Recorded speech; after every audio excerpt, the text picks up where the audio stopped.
Welcome to the podcast for Coaching Perspectives magazine. My name is Sue Stockdale, the Deputy Editor, and with me today is Charlie Kneen, Head of Digital from Performance Consultants International. We're going to discuss the concept of design thinking and how it's relevant for coaches. If you think about design as a professional discipline, it's undergone a tremendous evolution in the last few years. From a practice that you might describe is really focused on aesthetic style to one that's got a clear and explicit focus on the user. By establishing empathy with the user, designers are now able to work towards outcomes that meet those needs far more successfully. This user-centered approach is known as design thinking, and it can help designers and other people, including coaches, address a wide range of complex business and social issues. So Charlie, welcome. Hi Sue, thank you for having me.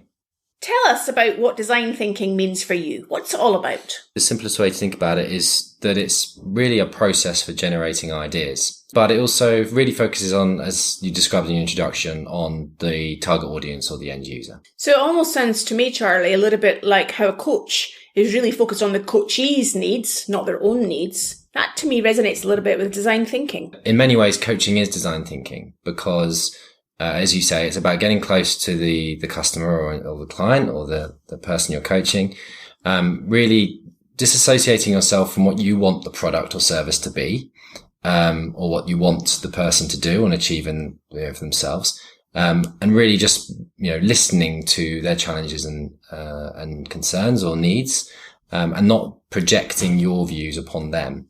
So very much aligned to, design thinking and coaching, very much aligned, I'd say. So I'm imagining, Charlie, that you've got lots of examples that you could share with us about how performance consultants use design thinking.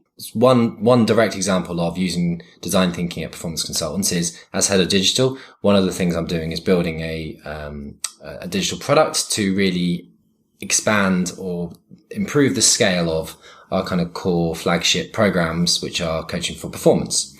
And so in order to do that, the first step in design thinking is empathize. Really, it's about getting into the shoes and really understanding the context in which our target audience is operating. So for me, as somebody working and targeting specifically leaders working in business, it's about really understanding the concerns and the challenges that those leaders have day to day and where therefore coaching can be applied.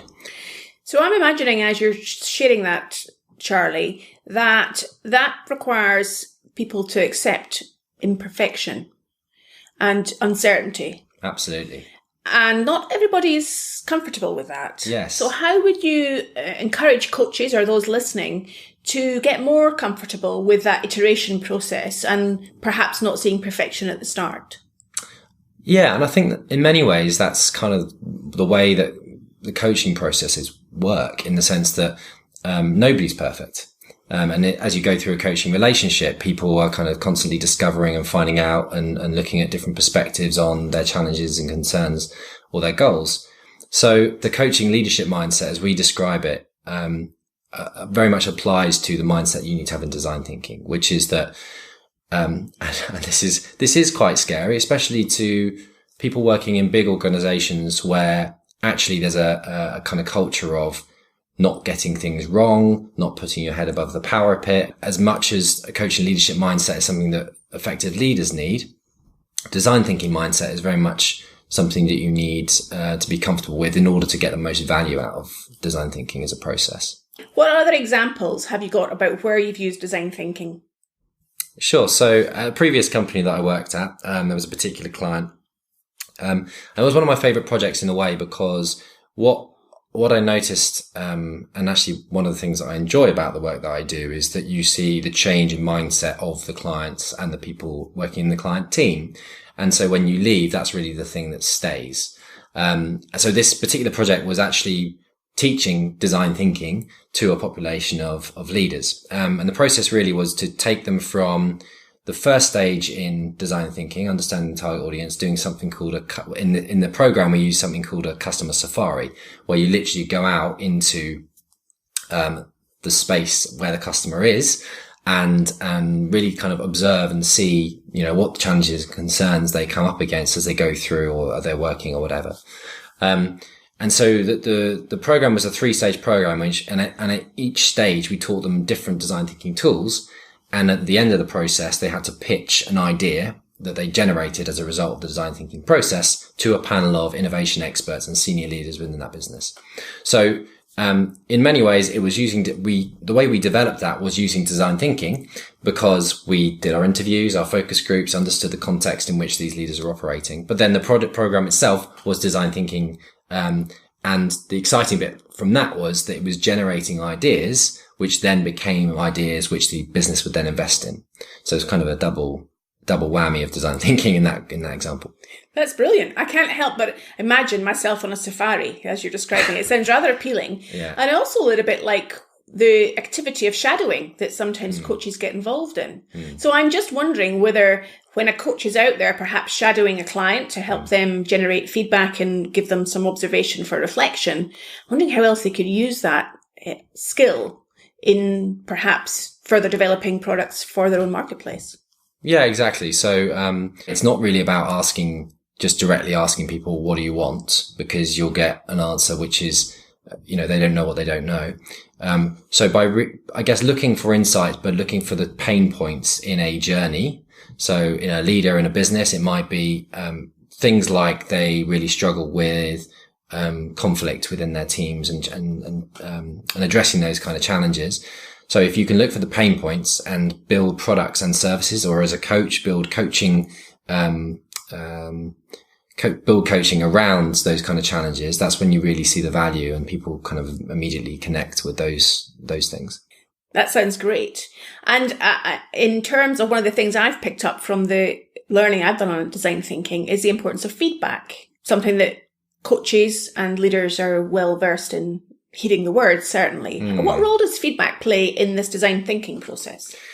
So I really love feedback, but I'm particularly like what might be called developmental feedback, because I find it quite provocative for myself. And I think as you're alluding to in your question, often it's something that people are quite sensitive about and like to avoid. Definitely by disassociating yourself in many ways with the outcome that you may think is the right one. You can take product feedback, service feedback, any kind of feedback you're gathering as you go through a design thinking process. You can take it as it's meant, which is often that it's helpful and it's constructive feedback. And also you don't feel that kind of deep sense of anxiety or fear when you receive feedback that doesn't necessarily chime with your perception of stuff. How do coaches and leaders apply this practically? After listening to this podcast, they get inspired, they want to go and do something. How do they make it happen? Sure. So the great thing about the design thinking process is that it's a process. So it's relatively straightforward to follow. If you do a bit of reading up and you have the tools, you can actually achieve something quite remarkable in a relatively short period of time. But practically speaking, the first step really is to understand your target audience, whether you're an individual coach, whether you're a leader, whether you're a business, really about understanding who you're targeting for your services or your products. And one of the ways to do that is something called persona mapping, or customer journey mapping. And it's really understanding who are your customers now, how they come to you, and how they then go through and buy your products. And in the journey from sort of their first interaction with you to them purchasing a product, to them enjoying a product, and to them, maybe being part of a community that you have of people that are championing your product. Through that journey, there'll be individual interactions that they have with you as a brand, or you as a person, or you as a leader, where there'll be small, maybe not huge, but pain points which you can tackle. So really it's about really mapping your full customer journey and really understanding your target audience. Once you've done that, then you can actually gather some of your target audience together. When I was working externally as a consultant, we usually worked with businesses and said around 10% of the target audience. But the main thing is it needs to be a cross section. Just to watch out here, oftentimes, when this happens or you're working in a business, people will give you a cross section of people that they want to put forward. But really what you're after is the average person. Once you've got a group of the average people together, there's a number of ways you can do your research. You can do the kind of observation or the shadowing as you described. Or you can do stuff like, one-on-one interviews, or you can do stuff like, focus groups. the stuff that I've been, I guess, best trained on is focus groups. It's usually about 10 to 12 people, usually lasts about 3 hours. And again, the focus for all your interviews, your shadowing or whatever is to identify and define the pain points that these individuals have. And then from those individual pain points, that's where your kind of ideation, innovation and development come from. So you might, depending on how you do your innovation, how you come up with new ideas, usually a diverse team is the best. So bringing in lots of people from lots of different background disciplines, people in your business, people outside your business, people from your industry and outside your industry, come up with solutions to solve those pain points. And then from there, the process is really iterative. So the best example of prototyping I can give you is where you'd actually bring somebody, a customer or a client or whoever, into your office, your business, whatever it is. And you basically quickly create lots of different versions of something. So in a coach's world, it might be trying different, some really wacky exercises that you want to try, and to see if they work. And then it's a case of saying, what do you think of this? What do you think of this? What do you think of this? And quickly you come to really refine your products or service down. So by the end of the process of your prototyping process, you have a much clearer and supported version of the product. So as you were talking there, Charlie, I was thinking about a coach who perhaps does the majority of their coaching currently face-to-face and might choose to be doing it virtually as a product innovation. So am I right in then saying if we applied the principles you were talking about, they might then bring a number of their coaching clients together and talk about and be giving them different ways of how that virtual interaction might work? So yeah, that's a great example. So if I just sort of work on that a little bit, again, the first thing to think about when you're running design thinking process is really understanding the context in which your audience is operating. So if you're an individual who's looking to maybe go virtual instead of face to face, again, it's understanding the pain points that your customers have and not necessarily the pain points that you're having. So really understanding where and how your customers or your clients are operating as a first step. And also what technology they're used to. So specifically for virtual, there's lots of different tools out there. My experience is that rather than trying to get people to use something that don't use already, going where the customer is or the client is a lower barrier to adoption, and much easier for them. So really just finding out what technologies they prefer, maybe as individuals or maybe as a collective group of clients or customers that you have. And once you've done that, it's about showing them different options, really, and then getting instant feedback from them. So in the virtual world, it could be Skype, it could be Zoom, it could be Adobe Connect, it could be all these different tools. And it's really about getting a sense of what customers or clients prefer, and also kind of what's the feedback you get from them in those moments, in those coaching sessions. Fantastic. It's so insightful to learn all about this idea of design thinking. Thank you so much, Charlie. It's been great to speak to you. Thank you for having me.